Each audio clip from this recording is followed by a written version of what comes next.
Breakfast हो lunch हो बा डिनर हो सबुथिपाई ये रेसिपी एकदम परफेक्ट। खूब कम समय किसी चटपटा बनाया चाहूँते यही रेसिपीटा निश्चित ट्राए करूँ।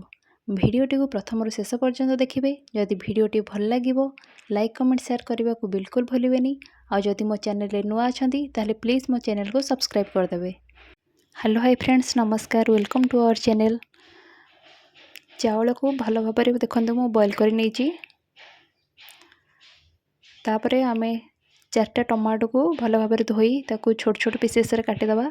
मन रखु गोटे टमाटो अधिका देवे पछे कम करें कहीं टमाटर परिमाणटा अधिका हेले ही यार टेस्टा भल लगे।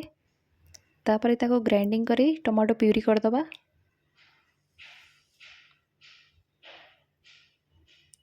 देखंतु वर्तमान हमरो टमाटो प्यूरी रेडी हो गला।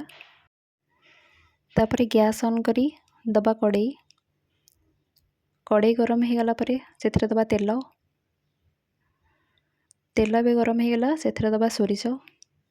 तापरे दबा कटा पियाज को टे भल भाव फ्राए करदबा। देखंतु पियाजटा भल भाव फ्राए हो गला। सेथिरे दबा अदा रसुण पेस्ट।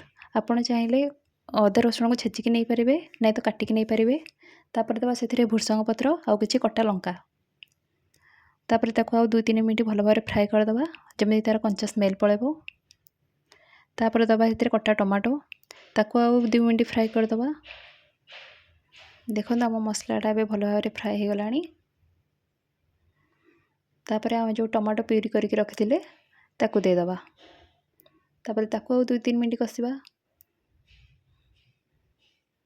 गैस रो फ्लेम को मीडियम करदबा। तापर सेथिरे दबा लूण, दबा हलदी गुंड, लंका गुंड, धनिया गुंड। ताको लीड दे घोड़े घोड़े ताको कसिबा नहले टमाटर कंचा स्मेलटा जीवनी। देखो आम मसलाटा भी परफेक्ट भाव हो गलानी। मसलार तेल अलग हो गलानी तामाने हमर मसलाटा एकदम परफेक्ट भाव में कषि हो जाइए। तापर आमे सब राइस को सेथिरे देदबा। यही रेसिपी सह आपन को कौन सी तरकारी पत्रर दरकार पड़ोनी। एमती खाइले ही एटा बहुत स्वादिया लगिवो। एबे रेडी हो गला हमर टमाटो राइस। लास्ट रे टिके लेंबू चिपुड़ी गैस फ्लेम को ऑफ करदबा। आज भिडियोटी एठी रखुची। पुणी देखा आउ गोटे भिडियो रे। रहिली, नमस्कार, जय जगन्नाथ।